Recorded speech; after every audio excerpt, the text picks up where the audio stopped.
ലോകകപ്പ് ഫൈനലിൽ ഒരു അധ്യാപകനും വിദ്യാർത്ഥിയും നേർക്കുനേരെത്തുകയാണ്. ആരെന്ന് ഖിലാഫ് അഹമ്മദ് പറഞ്ഞു തരും.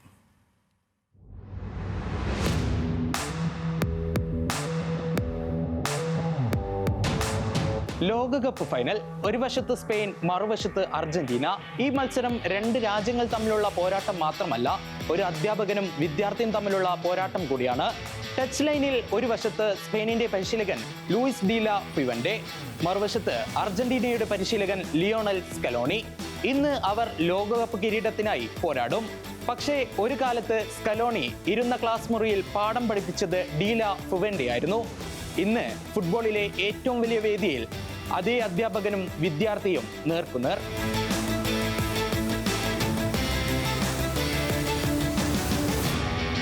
വർഷം 2017. കളിക്കാരനെന്ന അധ്യായം അവസാനിപ്പിച്ച ലിയോണൽ സ്കലോണി പരിശീലകനാകാനുള്ള യാത്ര ആരംഭിച്ചു. സ്പാനിഷ് ഫുട്ബോൾ ഫെഡറേഷന്റെ കോച്ചിംഗ് കോഴ്സിൽ ചേർന്ന സ്കലോണിയെ പരിശീലിപ്പിച്ച അധ്യാപകരിൽ ഒരാളായിരുന്നു ലൂയിസ് ഡി ലാ ഫുവെന്റെ. അന്ന് ക്ലാസ് മുറിയിൽ തന്ത്രങ്ങളും പരിശീലന രീതികളും പഠിപ്പിച്ച് പ്രചോദിപ്പിച്ച അധ്യാപകൻ. സ്കലോണിയാകട്ടെ ഫുവെന്റെയുടെ ക്ലാസ്സിലെ മിടുമിടുക്കനായ വിദ്യാർത്ഥിയും.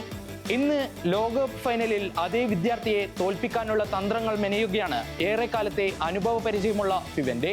കാലം മാറി, റോളുകൾ മാറി, പക്ഷേ ആ ഗുരു ശിഷ്യ ബന്ധം മാത്രം മാറിയില്ല. കോഴ്സ് കഴിഞ്ഞപ്പോൾ ഇരുവരും തെരഞ്ഞെടുത്ത വഴി ചരിത്രമായി. സ്പെയിനിന്റെ അണ്ടർ-19, അണ്ടർ-21 ടീമുകളെ യൂറോപ്യൻ ചാമ്പ്യന്മാരാക്കിയ കോച്ചാണ് ഡി ലാ ഫുവെന്റെ. യുവതാരങ്ങളെ വളർത്തിയെടുത്ത ഫുവെന്റെ 2022 ഡിസംബറിൽ സ്പെയിനിന്റെ സീനിയർ ടീമിന്റെ ചുമതല ഏറ്റെടുത്തു. 49 മത്സരങ്ങളിൽ 37 ജയങ്ങൾ, 10 സമനില, വെറും 2-2 തോൽവി. ഈ കാലയളവിൽ സ്പെയിൻ സ്വന്തമാക്കിയത് നേഷൻസ് ലീഗും യൂറോ കപ്പ് കിരീടവും.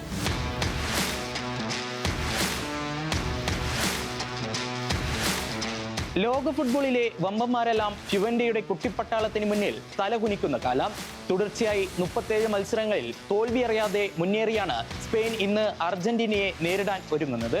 നിലവിൽ ഇറ്റലിയുടെ എക്കാലത്തെയും റെക്കോർഡിനൊപ്പം ഒരു യുവതലമുറയെ വാർത്തെടുത്ത് സ്പാനിഷ് ഫുട്ബോളിനെ വീണ്ടും ലോകത്തിന്റെ നെറുകയിലെത്തിക്കാൻ ഒരുങ്ങുകയാണ് ലൂയിസ് ഡി ലാ ഫുവെന്റെ. ഇനി വേണ്ടത് സ്വന്തം ശിഷ്യനുമേൽ ഒരേ ഒരു ജയം. മറുവശത്ത് ലിയോണൽ സ്കലോണി. സാക്ഷാൽ ഡിയേഗോ മറഡോണയുടെ വരെ വിമർശനങ്ങൾക്കിടയിൽ തുടങ്ങിയ ഒരു യാത്ര. 2018 അർജന്റീനയുടെ പരിശീലകനായി സ്കലോണി ചുമതല ഏറ്റെടുത്തപ്പോൾ പലരും ചോദിച്ചു, ഇത്ര വലിയ ടീമിനെ നയിക്കാൻ പരിചയ സമ്പത്തുണ്ടോ? സത്യത്തിൽ സാമ്പത്തിക പ്രതിസന്ധിയിൽ മുങ്ങിയ അർജന്റീന ഫുട്ബോൾ അസോസിയേഷൻ താൽക്കാലികമായി കണ്ടെത്തിയ വഴി മാത്രമായിരുന്നു സ്കലോണി. ചെറിയ ചെറിയ നേട്ടങ്ങളിലൂടെ തുടങ്ങി മെസ്സിക്ക് ചുറ്റും ഒരു പടയെ തീർത്ത് സ്കലോണി വിമർശകർക്ക് കിരീടങ്ങൾ കൊണ്ട് മറുപടി നൽകി. 1ഉം 2ഉമല്ല, 4 കിരീടങ്ങൾ.